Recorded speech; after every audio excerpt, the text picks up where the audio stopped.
सालोक्य के बाद साष्टी, और फिर तीसरी मुक्ति का नाम है सामीप्य।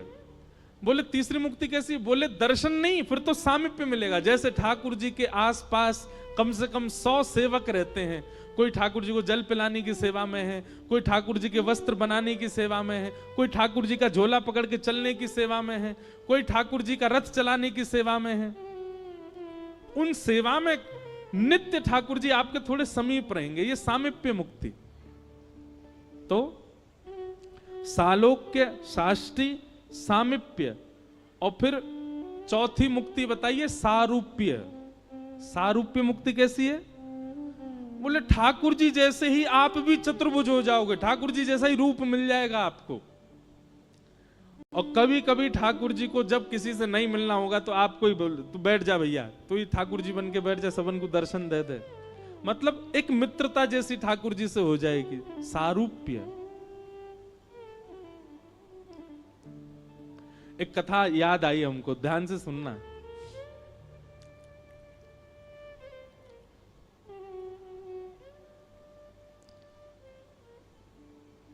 आज पंडरीनाथ भगवान का बहुत स्मरण हो रहा है, श्री विठ्ठल भगवान। हमारे पूज्य नाना जी कहते थे कि बिना किसी प्रयोजन के किसी की स्मृति कथा में बार बार रहने लग जाए तो लाला यूं ही समझियो वो कथा में आए हैं, वो कथा में बैठे हैं।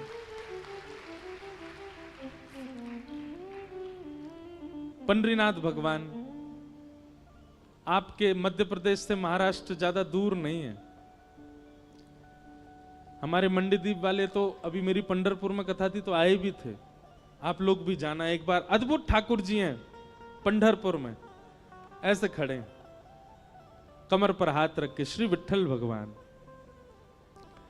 तो नामदेव जी रोज अपनी मां के साथ जाते थे दर्शन करने। बहुत ध्यान से सुनना। नामदेव जी रोज ठाकुर जी से कहते, ठाकुर जी हम भोग बना के मंदिर लाते हैं, आपको पवाते हैं, कभी ऐसा अनुग्रह करो ना कि आप घर आके ही पाओ हमारे। वहीं मां गरम गरम चूल्हे पे रोटी बनाएगी, आप थाली पे बैठना, मैं आपको परोसा करूंगा, मेरे घर पे आके आप प्रसाद पाओगे, बड़ी कृपा होगी। रोज नामदेव जी कहते हैं हमारे घर कब आओगे, हमारे घर कब आओगे। एक दिन ठाकुर जी सामने खड़े खड़े नामदेव जी से बोले, नामदेव तू भी ऐसी बात करता है, मैं तेरे घर आ जाऊंगा। 24 घंटा विठ्ठल भगवान 2-3 घंटे से ज्यादा रात्रि में बंद नहीं होता मंदिर। 10-11 बजे शयन होते हैं ठाकुर जी के, 3 बजे फिर खुल जाते हैं मंदिर। बोले पूरे दिन में खड़ा रहता हूं भक्तों को दर्शन देने के लिए, और एकमात्र ऐसा मंदिर है भारत का जहां पर हर व्यक्ति भीतर जाए और जाके ठाकुर जी को ऐसे गले से लगा सकता है। इतने भक्त आते हैं दर्शन करने के लिए, सबको दर्शन देता हूं मैं। तेरे घर कैसे आऊं भोजन करने बता? रात में 2-3 घंटे बचते हैं, उसमें मैं शयन नहीं करूं मैं? और मैं तेरे घर आऊंगा दर्शन प्रसाद पाने, यहां मंदिर में कौन रहेगा? नामदेव जी बोले बस इच्छा थी कि आप कभी हमारे घर आओ दर्शन देने, प्रसाद पाने। तो नामदेव जी से भगवान बोले, अच्छा नामा सुन, एक काम कर। बोले क्या? एक दिन तू मेरी जगह खड़ा हो जा विठ्ठल बन के, मैं तेरे घर प्रसाद पाऊंगा। नामदेव जी बोले ये कैसे संभव? बोले सब संभव है, मैं श्रृंगार करूंगा तेरा, कोई पहचान ही नहीं पाएगा कि नामदेव खड़ा है, सबको लगेगा कि ये तो पंडरीनाथ है। बस 2-3 बातों का ध्यान रखियो। नामदेव जी बोले क्या? बोले पहले मेरी जगह आ। रात्रि में शयन जैसे ठाकुर जी का हुआ, नामदेव जी को ठाकुर जी ने छुपा लिया गर्भगृह में, सब चले गए। ठाकुर जी अपने स्थान से उतर गए, नामदेव जी को खड़ा किया। बोले खड़े हो जाओ, कमर पर हाथ रख लो। ठीक है। बोले अब ध्यान रखना, पहली बात तो आंख बंद रखना, खोलना नहीं, मैं ऐसे ही खड़ा रहता हूं। ठीक है। दूसरी बात, सुबह 3 बजे पुजारी जी आएंगे और तुमको नींद आ रही होगी बहुत जोर से, वो घंटे घड़ियाल बजाएंगे जोर जोर से, तो घंटे घड़ियाल सुनकर के तुम्हारी नींद खुलेगी, आंख मत खोल लेना, बंदी रखना। और फिर उसके बाद वहां मंगला आरती को वहां बोलते हैं काकड़ा आरती। कौन सी आरती? मंगला आरती को बोलते काकड़ा आरती। तो मंगला आरती जब होगी, आरती के बाद तुम्हारे ऊपर ठंडा ठंडा दूध डाला जाएगा, तुम्हारे ऊपर दही डाली जाएगी, शहद डाला जाएगा, जल डाला जाएगा। उससे ठिठर मत जाना, खड़े रहना स्थिर होके। नामदेव जी बोले अच्छा। फिर बोले काकड़ा आरती के बाद माखन मिश्री मिश्रित करके तुम्हारे मुख से लगाई जाएगी, उसको खा मत जाना, भूख तो बहुत लगेगी तुमको, मुंह में पानी भी आएगा, उसको लगे रहने देना, चाट मत लेना उसको।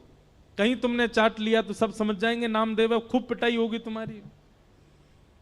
जी भगवान, इतने भक्त आएंगे दर्शन करने के लिए और सब आकर के तुम्हारे पैरों को ऐसे पकड़ करके अपना सिर रखा करेंगे। कोई रोएगा, कोई चिल्लाएगा, कोई अपना दुख बताएगा, कोई अपना दर्द बताएगा। सबकी बातें सुन लेना, पूरी मत करना, क्योंकि एक की पूरी करी तो सबकी करनी पड़ जाएंगी। वो सब विधान कर्म का है, सब अपने कर्म से सब भोग लेंगे, पालेंगे, वो सब मैं कर लूंगा व्यवस्थित, तुम मत कर देना। नामदेव जी तो उतरने लगे, जय जय मत आओ भोजन करने, आप खड़े ही हो जाओ। ठाकुर जी बोले नहीं अब तो मैं जाऊंगा, अब तू खड़ा रहे यहीं पे। और नामदेव जी को खड़ा करके भगवान ने उनके अंग का स्पर्श किया, बिल्कुल ऐसे खड़े हो गए जैसे विट्ठल भगवान। ठाकुर जी बोले अब खड़ा रहे, मैं जा रहा हूं तेरे घर। और श्री पंडरीनाथ भगवान पीतांबरी पहने, कस्तूरी की अद्भुत सुगंधी आ रही है, कटाक्ष नेत्र मकराकृत कुंडल पहने हैं और छम छम चलते हुए नामदेव के घर पहुंच गए। नामदेव की मैया से बोले मैया भोजन पवाओ। पहले तो बहुत रोई, स्वागत किया, लिपट गई ठाकुर जी से। मैया बोली नामा गया था आपको लेने, वो कहां है? ठाकुर जी बोले वो व्यस्त है, हमारी जगह खड़ा है मंदिर में। मैया जल्दी भोजन पवाओ। और नामदेव जी की माता जी खूब प्रेम से रोटी बना बना के पवा रही हैं। वहां नामदेव जी खड़े चुपचाप और मन में सोच रहे हैं निमंत्रण मैंने दिया था, सुख मां को मिल रहा है पूरा। इतने में ही पुजारी आ गए, घंटे घड़ियाल बजने लगे, जोर जोर की घंटों की आवाज सुन के नामदेव जी घबरा गए, पर तुरंत स्थिर हो गए, हिलना नहीं है। ठाकुर जी कह के गए, कपाट खुले, बोल पंडली वरदे श्री हरि विठ्ठल ज्ञान देव तुकाराम श्री पंडरीनाथ भगवान की। सब जय जयकार करने लगे। नामदेव जी स्थिर खड़े हैं, अभिषेक हुआ, मुख पे मक्खन लगा दिया, सब काम जो जो ठाकुर जी बता गए सब हुआ। जैसी काकड़ा आरती होने लगी तो पंडरीनाथ भगवान नामदेव जी के घर बैठे थे। घर बैठे बैठे ठाकुर जी के मन में आया मैया चलो नामा से मिलके आते हैं। और एक काली सौल ठाकुर जी ने ओढ़ी, सिर के ऊपर डाल ली, अपना रूप छुपा लिया कि किसी को दिखूं ना। और भक्तों की पंगत में लंबी लाइन में ठाकुर जी खड़े हैं अपने भक्त को देखने के लिए। जैसे ही ठाकुर जी भीतर पहुंचे और अपनी ब्रह्म वेदी पर जब नामदेव को खड़ा हुआ देखा, ठाकुर जी दूर से बलैया लेने लगे, आहा नामा कितना अच्छा लग रहा है, कितना प्यारा लग रहा है मेरा नामा। ठाकुर अब वहां सब गर्भगृह में जाते हैं। जैसे ही ठाकुर जी गर्भगृह में पहुंचे, कंबल उम्बल में ढक के गए थे। नामदेव जी को पता चल गया ठाकुर जी आए हैं। ठाकुर जी मन ही मन नामदेव से बात कर रहे हैं, बोले नौच लूं तुझे? नामदेव कह रहे नहीं नहीं भगवान, मैं उछट जाऊंगा, पुजारी पकड़ लेंगे मुझको। ज्यों ज्यों ठाकुर जी पास आए, नामदेव जी कह रहे हैं ठाकुर जी आप प्रणाम मत करना मुझको। ठाकुर जी बोले नहीं आज तो प्रणाम करूंगा, आज तो वंदन करूंगा। और ठाकुर जी जाकर के नामदेव के चरणों से लिपट जाते हैं। नामदेव जी के नेत्रों से अश्रुपात होने लगे। नाथ हम एक कृपा की आकांक्षा करते हैं, आप इतना भंडार क्यों लुटा देते हैं? ठाकुर जी बार बार रोम रोम की बलैया नामदेव की लेते हैं। और तब से लेकर आज तक पंढरपुर में नियम है कि साल के 365 दिन में से एक दिन आज भी ऐसा मान्यता है कि वहां श्री पंडरीनाथ भगवान नहीं होते, वहां नामदेव जी ही खड़े होते हैं। और सुनो बात तो सुनो पूरी, एक दिन वहां नामदेव जी खड़े होते हैं और सब पुजारी और मंदिर प्रशासन के लोग सब दर्शनार्थियों को प्रणाम करते हैं। क्योंकि दर्शनार्थियों के अंदर ही, दर्शनार्थियों के रूप में ही रूप बदल करके पंडरीनाथ दर्शन करने आते हैं नामदेव जी का। कौन कहता है कि ठाकुर जी कृपालु नहीं है? कौन कहता है ठाकुर जी अनुग्रह नहीं करते? आज भी करते हैं। ऐसे भक्त ठाकुर जी को अति प्रिय हैं। इनको कहते हैं निर्गुण भक्त। आप कहेंगे नामदेव जी ने ऐसी क्या निर्गुणता थी? सुनिए, आज भी आप जाएंगे पंढरपुर में तो पंढरपुर का जो मुख्य द्वार है पंडरीनाथ भगवान का, वहां आप जाकर के देखेंगे तो श्री नामदेव जी महाराज की समाधि पता है कहां है? मंदिर की जो सीढ़ियां हैं चढ़ने वाली, उन सीढ़ियों में नामदेव जी की और पूरे परिवार की समाधि है। नामदेव जी का भाव है, आज से लेकर के जब तक पंडरीनाथ भगवान विराजे रहेंगे, हमारी इच्छा है जितने दर्शनार्थी आए हमारे ऊपर होकर के पंडरीनाथ का दर्शन करने जाएं, सबकी चरण रज हमको प्राप्त हो। फिर बाद में कुछ राजाओं ने और मंदिर प्रशासन ने उस स्थान को बंद कर दिया। बोले हमको पीड़ा होती है जब नामदेव जी के ऊपर पैर रख करके हम लोग दर्शन करने जाते हैं। पर नामदेव जी आज भी वहां पौड़ी में सिड्डियों के भीतर नामदेव जी की समाधि है, बैठे हैं ठाकुर जी।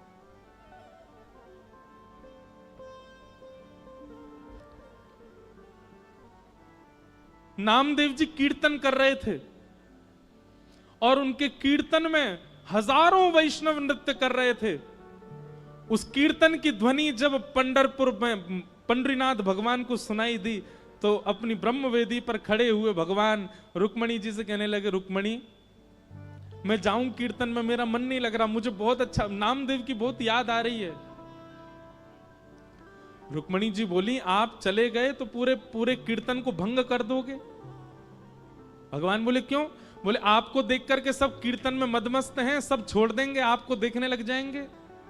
ठाकुर जी बोले मैं रूप बदल के चला जाऊंगा, मैं पीछे जाके खड़ा हो जाऊंगा, मैं किसी के सामने नहीं जाऊंगा, पर मुझे कीर्तन सुनने जाने दो।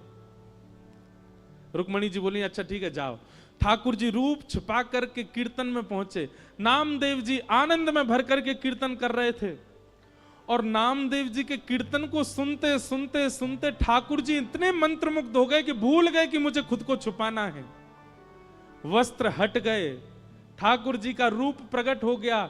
सब वैष्णव ठाकुर जी को देखने लगे। ठाकुर जी उछल उछल करके नृत्य करते करते करते करते बीच बीच पंडाल में आ गए और ऐसी जोर से घूम घूम करके नृत्य करने लगे। ठाकुर जी के आभूषण गिरने लगे, अरे कहां तक कहें पीतांबरी तक उतरने लगी ठाकुर जी की, नामदेव जी का कीर्तन सुन के। इतना प्रेम करते हैं ठाकुर जी अपने वैष्णवों से। ऐसे भक्तों को क्या कहते हैं? निर्गुण भक्त। तो मैं निवेदन कर रहा था, निर्गुण भक्त ठाकुर जी को प्रिय क्यों है? सालोक्य, साष्टी, सामिप्य और चौथी भक्ति का नाम क्या बताया था? सारूप्य। अपना रूप प्रदान कर देते हैं ठाकुर जी। और पांचवी मुक्ति का नाम है एकत्वम। एकत्वम मतलब ठाकुर जी में ही विलीन हो जाते हैं, फिर वो सदा ठाकुर जी में रमे रहते हैं। लेकिन ठाकुर जी कहते हैं मां मेरे निर्गुण भक्त तो इतने त्यागी होते हैं, इतने इतने इतने प्रेमी होते हैं कि मैं पांचों मुक्ति भी उनके सामने प्रस्तुत करता हूं तो दिए मान न ग्रहणंती। वो पांच मुक्ति भी नहीं मांगते, नहीं चाहिए। तो क्या चाहिए उनको? केवल अपने अपने अपने अंग वस्त्र को पसार करके मुझसे केवल एक ही बात कहते हैं, क्या?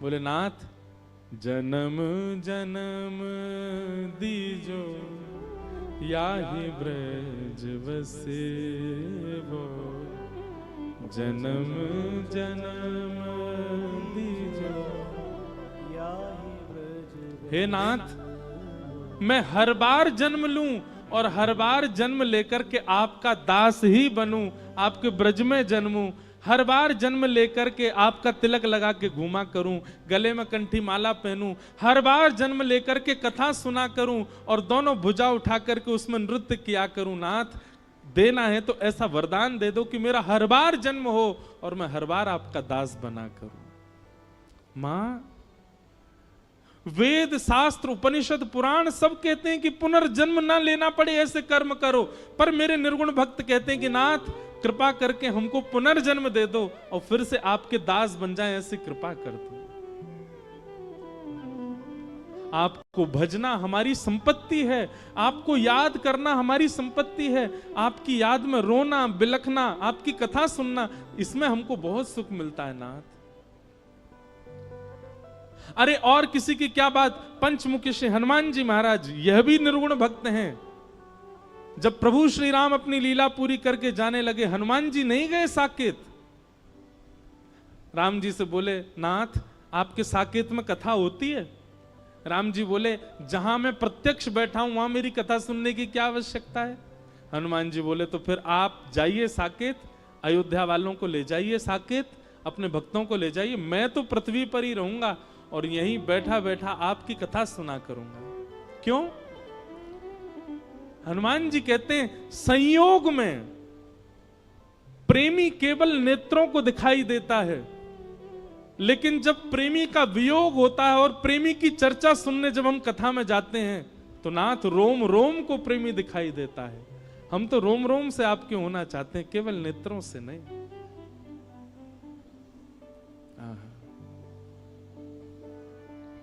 ये जीवन समर्पित चरण में तुम्हारे,